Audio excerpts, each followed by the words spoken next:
What's up everybody, Frank Valkyria, welcome to the channel. Let's go straight into a nice reaction. Today we do another geography now. Yesterday we did Brazil for my Brazilian fans, and today we do it for our lovely Indonesian friends as well, because coffee always mantap. So we gotta do this, huh? Let's check this out.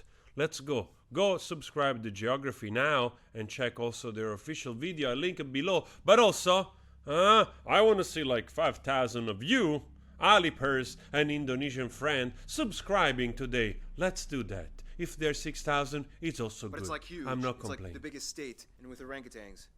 And that's What? it. Just no punchline. Let's just go to the intro song. It's time to learn geography. Now! Hey everybody, I'm your host Barbie. So as some of Wow. you know, I've been to Indonesia one time on one island for like 3 hours. I ate one dish. So basically, I'm like the Indonesia expert, right? Wow. Well, if not, I'm might- kind of like I the might only be guy on more of an YouTube doing full expert then. profile videos like this. So for now, you'll just have to kind of deal with me for like the next 12 or so minutes. Woohoo! Default! Alright, so again, if you don't know anything about Indonesia, it's basically like if the Middle East and South Asia had an incredibly colorful, loud, somewhat explosive set of babies. Like thousands of them. Okay, that doesn't really help. First of all, Indonesia is the world's largest archipelago nation, located right where the Indian Ocean meets the Pacific Ocean, on the incredibly clustered set of islands making 6 countries known commonly as Nusantara, or the Malay Archipelago.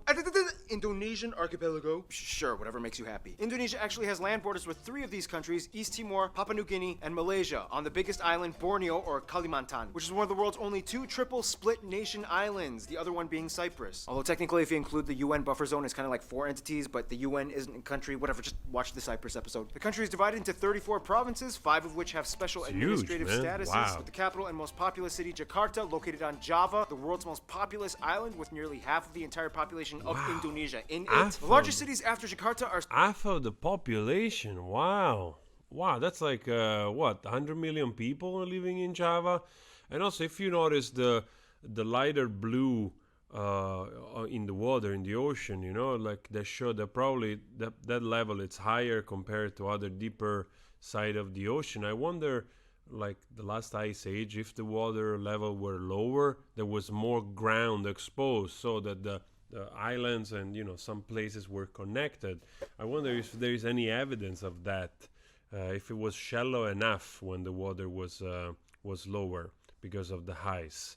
And also crazy. Very crazy. 100 Surabaya million and people. Bandung, both located on Java Island, and Medan, located on Sumatra. Jakarta Soekarno Hatta International, Bali's Ngurah Rai International in Despansar, and Surabaya's Juanda International. Now here's where things get a little speculative. Today, there are still arguments claimed as to exactly how many islands Indonesia has. The National Coordinating Agency for Surveying What? and Mapping says Indonesia has about 13,500. The National Institute of Aeronautics and Space Agency says that it has about 18,300, whereas the Indonesian government claims about 17,500. Wow. But wherever the point is, there's a lot of them. Over 8,800 have names, and over 900 of them are permanently inhabited. You would think they are the country with the most islands, but surprisingly, Finland and Canada beat them. But a lot of their islands are kind of like boop-a-doop, little islands in the lakes. So does it? Yeah, all those coastal line, which is very fractal, you know, like all those little pieces of coast broken off because of whatever of time, or again, melting of the ice and the water level, the sea level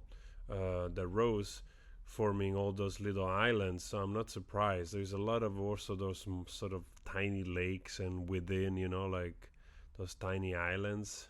Really count In Canada, I guess. Now let's talk about the 5 special administrative provinces. They are Aceh, Yogyakarta, West Papua and Papua, and the capital Jakarta. Now, no surprise, the capital Jakarta acts as its own political entity. Lots of countries do that. But what about the others? First, Aceh. Aceh is kind of like the black Like the sheep of city of Indonesia. It's the London. only province in which Sharia law is fully implemented. Also, they kind of have like a ton of oil, so yeah, they've kind of Sharia law? asserted a very Wow. independent ideology that sets them I apart. have to say, that's a little bit archaic. I don't know many places.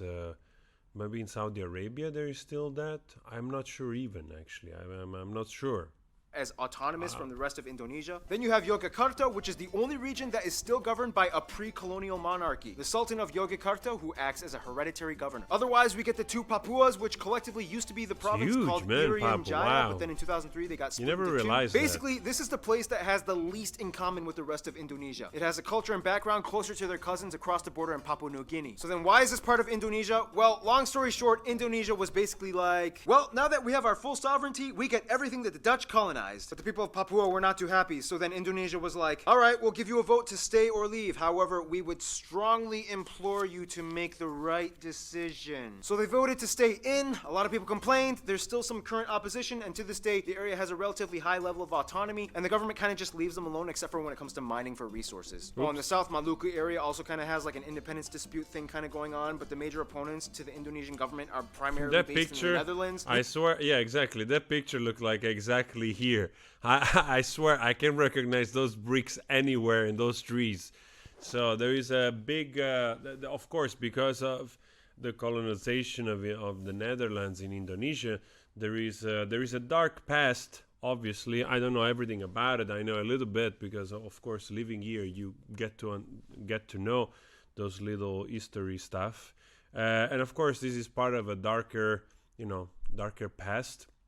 But of course, nowadays there is quite some population, like people which they are originally from Indonesia. Also, a lot of Indonesian culture that also took shape into Indonesian cooking and food. It's funny to see that some, let's say, not traditional but well-known, implemented dishes in the Dutch culture are actually Indonesian. I find that kind of nice at that level. I always like this little cake layer pancake thing you find everywhere, even in normal supermarket, to just let you know how common that is. I forgot the name of that. Maybe next time I show it to you when I eat it with coffee mantap. The mantap. major opponents to the Indonesian government are primarily based in the Netherlands. Then you have the strange Riau Islands, which look like they should belong to Malaysia, but they don't, even though they have a strong Malay-derived culture. So Then you have the vast Ambalat Sea area, Block, man. which has a ton of oil that both they and Malaysia argue over. So that essentially covers most of the administrative divisions of Indonesia. Some of the most notable spots of interest in Indonesia might include the National Monument and Museum, Royal Big. Keraton na Yogyakarta Palace, Ratu Boko, the Magelang and chicken-shaped churches, Borobudur, disputably the Beautiful. largest Buddhist temple in the world, Maimun Beautiful. Palace, the Taman Sari Borobudur. Underground Mosque, the Equator Monument, the Pura Ulun Danu Bratan Lake Temples. Yeah, try to say that 5 times fast. Pura Ulun Danu the Batan Lake. The Millennium Bridge, the Sacred Monkey Temple, the Hellmouth Beautiful, or Elephant beautiful. Cave, the 7-story pagoda of Cebu, the smoked mummy villages of Aikim and Jiwika in Papua. Or if you're lazy, you can just go to the Taman Mini Indonesia Indah Park, which kind of has like a bunch of replicas Man, of those ancient temples are just spectacular. That Buddhist temple, with the Buddhas under the stone bell, just spectacular. Really, would be lovely to go visit there. all the famed sites in Indonesia. Oh, and keep in mind, there's Dutch colonial style buildings all over, too many ancient temples and pagodas to list. But no matter how many buildings and landmarks are built, they will never compare to what Mother Nature has done. Which brings us to... Indonesia's land is like that one ex we all had back in our 20s that we trusted a stupid friend to hook us up with. Super attractive, but almost killed you a few times. Indonesia lies on what is labeled as That the was prehistoric not a bad joke, my man. All right? That was pretty good. continental shelf known as It's also amazing. It's like, I'm pretty sure that this is like when the water level were lower, probably all this part here from Korea down was connected. Unbelievable. Look at that. It's just probably was even connected with maybe some parts were even connected with Australia. That's how perhaps all the migration took place in the past, like all those little things which they are just enough small or far apart, that with the level of water lower, people that could have crossed over, in those areas, maybe from Singapore to here to all those little islands perhaps. Or on this side here, all the way down here, like could have been possible. Land, which during the Ice Age times pretty much connected all of the islands together before the Wallace Line until the ice melted and filled in the gaps. Now this is where things get incredibly messed up. Not only is Indonesia right in the worst part of the Ring of Fire, but the country is basically smashed between three converging major continental plates. The Eurasian, the Pacific, and the Australian plates, with dozens of minor plates and rifts like the Sunda, Timor, Banda, Molucca, and so on. This in return gives Indonesia over 400 volcanoes, disputably more than any in the world, with over 150 active ones, making it the most volcanically active country in the world as well. This means on a daily basis, Indonesia experiences on average about 4 earthquakes a day, ranging anywhere between the small, timid 3 to a noticeable 6 on the Richter scale. And you never know where or when they will happen. Impressive. Nonetheless, volcanoes can be a good thing, especially when concentrated close to the equator, as the warmer, humid climate allows moisture and minerals to coalesce, creating some of the most fertile land on the planet. This is why places like Hawaii and Iceland are so radically different despite both being volcanic islands. In the end, Indonesia... I mean, I grew up next to the Vesuvio in Naples, even though it's not active on the top, but there are vents which they're active, all the way to the island of Ischia or Solfataras, like all those areas where there is sulf coming out, and those vents of vapor creating hot springs. So it's peculiar. It's very peculiar to live next to a volcano.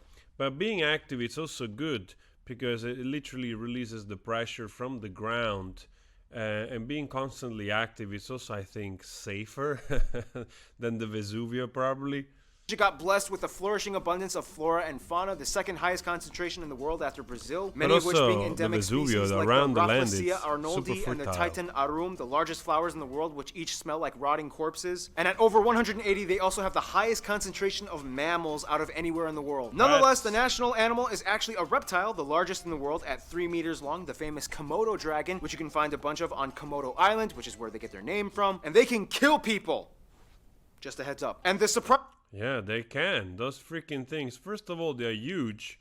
And then if they bite you, their freaking spit is so full of bacteria that you basically get infected with all those freaking bacteria and you die later.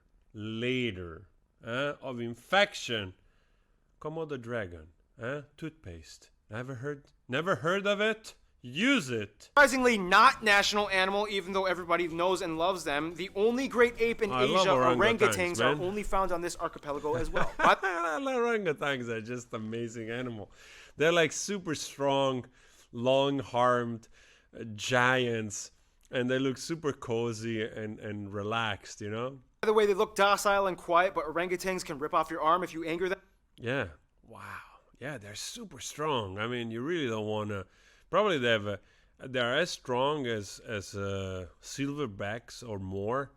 And in the past, I think in the megafauna period, those things were giant, literally freaking gigantic. So don't. Otherwise, the largest mountain, Puncak Jaya, is located in the east in Papua. The longest river, the Kapuas, flows on Kalimantan, or Borneo Island, starting in the east, emptying into the South China Sea. The largest lake, as well as the largest volcanic lake in the world, Lake Toba, can be found on Sumatra. This is also the site of the largest speculated volcanic explosive eruption on Earth that essentially created a worldwide volcanic winter. The eruption was so big that you can literally observe ashes from the explosion that went as far as Malawi in East Africa. Remember, guys, Mother Nature is beautiful, but if she wants, she can kill you. Close to Puncak Jaya is Grasberg, the largest gold and copper mine in the world. And on Mount Ijen on Java, which spews out blue lava, all over you can find intrepid sulfur. Yeah, this we have also in Naples. There is areas where you literally see these in cracks in the wall, like, from vents also, and the smell is awful, of course. As a teenager, I remember we went around those areas to visit. I still remember the sulfur smell around.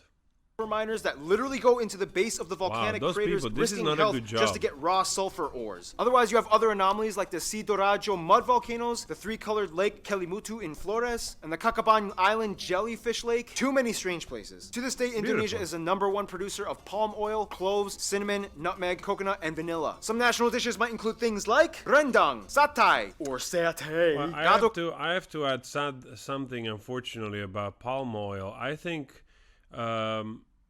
a little bit like we did yesterday for Brazil about like cattle industry and farming, which they're huge and they destroy the landscape. I think the same thing can be said here in Indonesia for palm oil.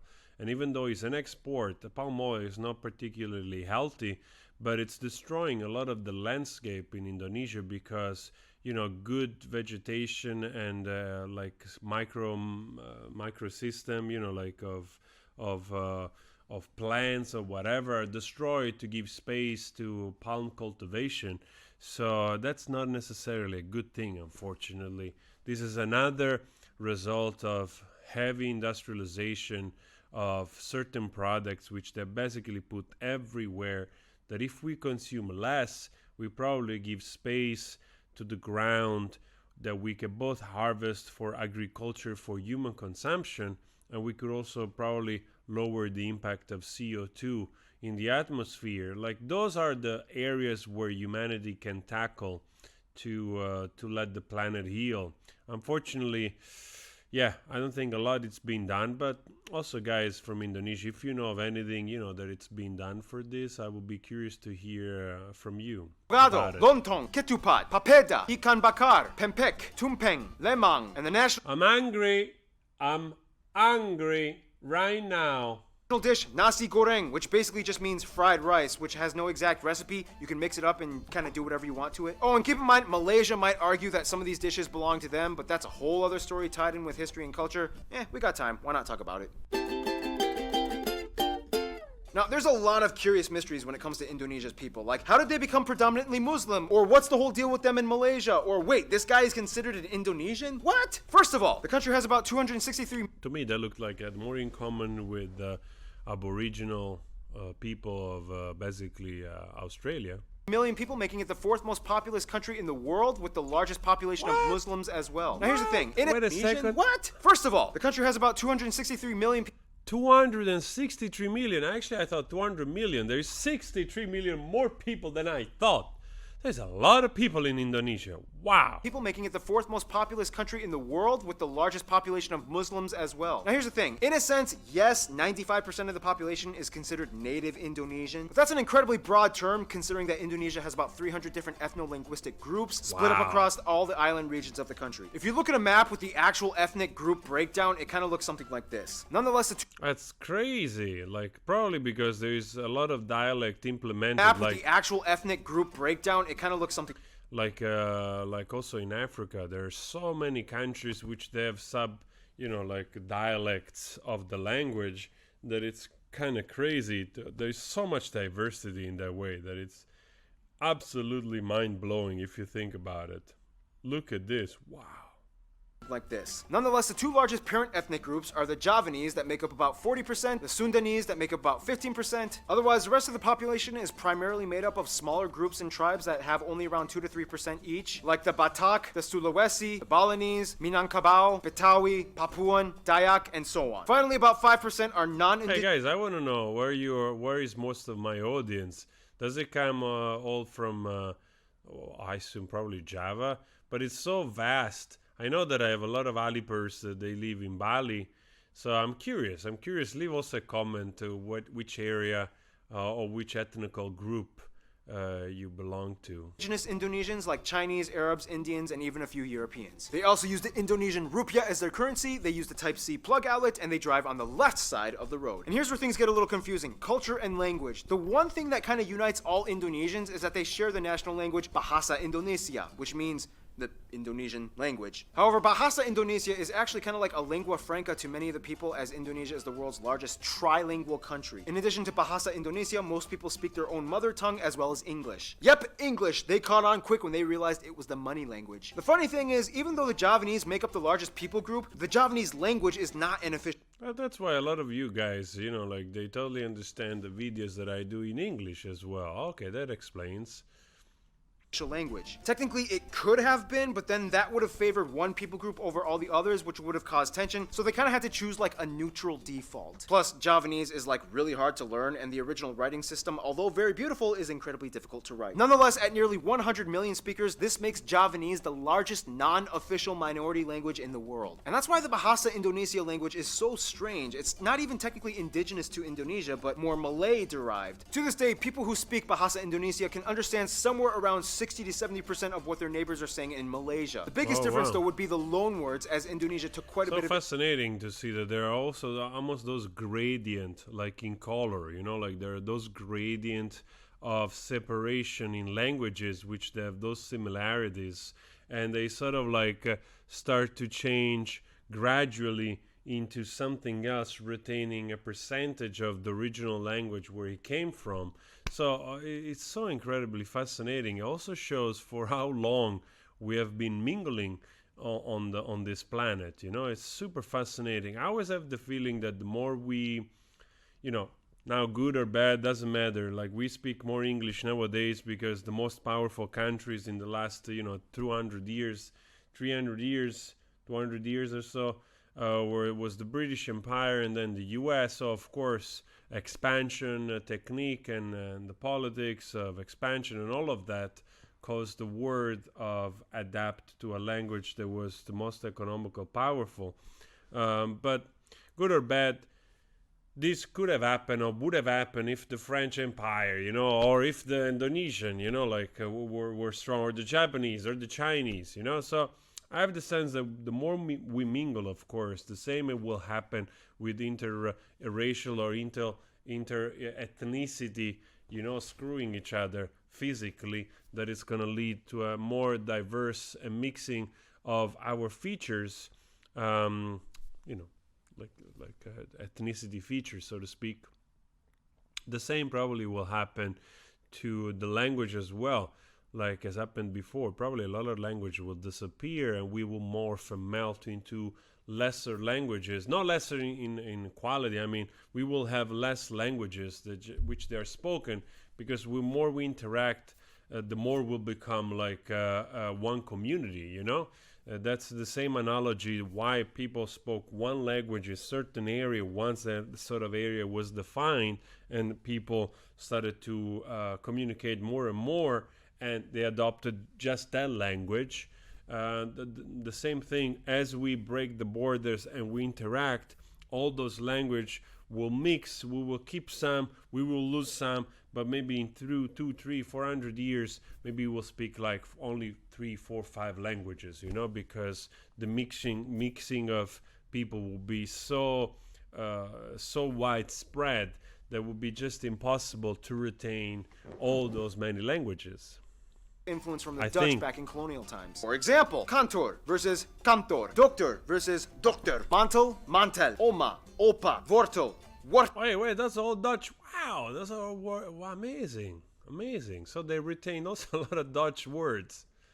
Speaking of the So Dutch, strange. quick history lesson. Hindu kingdoms, Buddhist kingdoms, Islamic kingdoms. The Portuguese come in quickly, but then the Dutch flock in. Japan comes in for a couple of years and decimates a huge chunk of the population. Not nice. Oh man, our history sucks. My God. Independence, Republic, the Suharto years. Controversial incidents and fights with ethnic Chinese, Timorese, and Papuan peoples. Suharto falls, Reformation period begins, and here we are today. In Indonesia, all citizens are required to register under one of 6 recognized religion categories: Islam, Protestant, Catholic, Hindu, Buddhist, and Confucianism. If you don't identify with either, then sorry. Prior to Islam entering around the 13th century, Indonesia was actually primarily Hindu and Buddhist. It's disputed on how exactly Indonesia became prevalently Muslim. Some people will say that it's because of the Arab traders that came by in the early first millennium. Others will say that maybe it had to do with the Malacca Sultanate conquest that fought against the Hindu and Buddhist kingdoms. And the truth is, both might be right. Inevitably, Bali became like the last sort of haven for whatever Hindus were left. The eastern Nusa Tenggara region and the Papuas remained predominantly Christian, as the Dutch and Portuguese shared the gospel. Islamic culture in Indonesia is a little different from what it looks like in the Middle East. For one, most mosques don't have the typical dome structure, and actually many of them resemble Hindu temples, like the Demak Great Mosque. When a family member dies, their relatives might often come together and pray for a whole week, and then again on the 40th day, and then on the year anniversary, and then on the 500th day, and so on. Also, the night before Eid al-Fitr, the youth might gather and go around neighborhoods reciting the takbir. Those are some things you don't really typically find in the Middle East. Clothing modesty customs are pretty loose. Not all Muslim women wear hijabs, however the ones that do might also complement it with Western clothing, like branded t-shirts with skin-tight sleeves and jeans. When I was in Indonesia, I saw a hijab-wearing woman with short sleeves and capri pants exposing her calves. I was like, can they do that? Now, in terms of culture, again, it depends on where you are, and many indigenous peoples still follow ancient traditions. Everything from the Minangkabau candle dance to the gamelan players of Yogyakarta, Wayang Javanese shadow puppetry, Balinese festivals, beautiful. All those decorations, they're so complex and intricate. Beautiful. Sumatran Pencak Silat martial art tournaments, Kenya motif paintings of the Kalimantan tribe, And also women kicking asses. All right. the deadly Pasola game played by Sumba peoples, Karabeng cow racing on Madura Island, the strange burial traditions of the Toraja people, and That's weird. What do you do with that? Like, did they resume people from underground, or they put them like in dry places where they basically become mummies? What's going on there? everywhere you can find those pointy longhouses. Otherwise, some notable people of Indonesian descent might include people like the first president Sukarno, Gadamaja, R.A. Kartini, B.J. Habibie, Iko Uwais, Yayan Ruhian, Sesep Arif Rahman, Agnes Monica, Iwan Fals, Anggun, What? Megawati Sukarno Putro, Gadamaja, R.A. Iwan Falls. Iwan Falls is also a political figure? Really? Oh, that's fascinating. Megawati Sukarno Putri, the Hartono brothers, and YouTubers Brian Emanuel and Raditya Dika. Now, it's so hard to cover Indonesia's culture because there's so many different people groups, each with their own cultures. It's insanely colorful and rich. I wish So I we could didn't go understand this Gadamaja. part. The first president Sukarno, Gadamaja, R.A. Kartini, B.J. Habibie, Iko Uwais, Yayan Ruhian, Sesep Arif Rahman, Agnes Monica. But he's just showing like celebrities. Okay, then I understand. Iwan Falls, great sing-song writer. We did some reactions here on this channel. Iwan Fals, Anggun, Megawati Sukarno Putri, the Hartono brothers, and YouTubers Brian Emanuel and Radit. Why, if you put a YouTubers, now you have to update, you have to put also a leap in this video, of course. Well, this is an older Now, it's video. so hard to cover Indonesia's culture because there's so many different people groups, each with their own cultures. It's insanely colorful and rich. I wish we could cover more, but we gotta move on to some diplomatics, shall we? Okay, so Indonesia is basically like the kingpin of Southeast Asia with the largest population and economy, as well as being a member of the G20. Therefore, they know how to manage relations. First of all, the rest of the Muslim nations in the Middle East generally get along with Indonesia as they see them as kind of like their strange Asian cousins. Indonesians make up the largest group of pilgrims for the Hajj in Mecca. However, there has been some controversy with Saudi Arabia in regards to migrant worker abuse and death sentences. Since then, Indonesia dramatically decreased its expat programs. The US, the Netherlands, and Australia are kind of like their biggest non-Asian supporters. In addition to trade and business, the US played a huge role in Indonesia's independence, and they worked closely during Cold War times. The Netherlands still holds close ties to Indonesia despite post-colonial bitterness. Plus, tons of Indonesians live in the Netherlands. To Yeah. this day, they have the second largest population of Indonesians outside of Indonesia after Malaysia at nearly 2 million. Australia Wow. So, wow, 2 million people. Considering, I mean, you have to consider that the population of the Netherlands is like 70 million people. So, 2 million, it's quite a big chunk of the population here. Amazing. No wonder there is so much Indonesian culture in the food as well here. gives some of the most aid to Mantap. Indonesia, especially Very after catastrophe incidents. And even though there are some controversies involving immigration and attacks on Australians abroad, they still share close ties generally. Now, Indonesia and Malaysia are kind of like the Colombia and Venezuela. You know of what? You know what I want to do? I want to do some kind of mukbang, like whatever you call that, of Indonesian food. So suggest, because I have really nice places also around here, which are really famous takeaways. Actually, I have one shop right here. There's always a line outside. So I want to know which type of food I should take. So we do a mukbang here at the house of the food that you suggest. Now let's do that. Suggest in the comment section. Southeast Asia. They're like the twins separated at birth and have a strange love-hate relationship. Malays accuse Indonesians of stealing their culture and language. Indonesians accuse them of not being grateful for all their help during war times. But when they actually meet up as people, it's like they're totally brothers. Nonetheless, most Indonesians I talked to have said Japan is probably their best friend, which is funny because Japan kind of really messed things up during World War II. Nonetheless, they've moved on, and today Japan makes up the largest export partner. Tourists flock in year-round, and the two have been building each other up for... History sucks, man. Of course, Japan in the past, in the Second World War II, was not really nice in many ways. But the same thing can be said for the Germans. And of course, nowadays the Germans are not the same Germans of in the 1930s or 40s. Thank God, thank the universe, huh? So yeah, it makes sense that we heal relationships in modern time. This is what we should be busy with all the time: healing relationships and understanding and talking to one another, so that we can literally understand where this freaking globe is going, because if we have learned anything from capitalism and this sort of a globalization, is that actually we are in this together, and everything we do affects one another on one place or in another place of the globe. So the more we talk to one another, the more we interact in the good way of awareness and keeping track of what we're doing, in terms of how we choose to do our industrialization, our agriculture, how we do that, or how we treat people working in those areas. It might very much change the outcome of our future, the same way that we didn't care much about, gigantic farms of pigs and other animals. And because of, hygiene questions or the way we treat livestock and all of those things, nowadays we are already almost a year into this situation of this new virus that just jumped on humans from animals, and you don't want to repeat that. And you know that this has happened only because of our greed, of our excessive industrialization, and not handling livestock, animals, and blood, and all those things that are mixed with human contact. We didn't do this properly, and it might happen again. Over half a century. In conclusion, Indonesia's people are We very don't much want like it to their happen islands, again. numerous with lush, colorful, strange diversity. Sometimes a cyclone, earthquake, or volcano of controversy erupts, but at the end of the day, they still flourish together as one. Stay tuned, Iran is coming up next. All right, that was a really interesting video. Wow, guys, let me know what you think about this video, and if you have more to add, always spread love. I'll talk to you later. Please subscribe. Ciao. Mantap.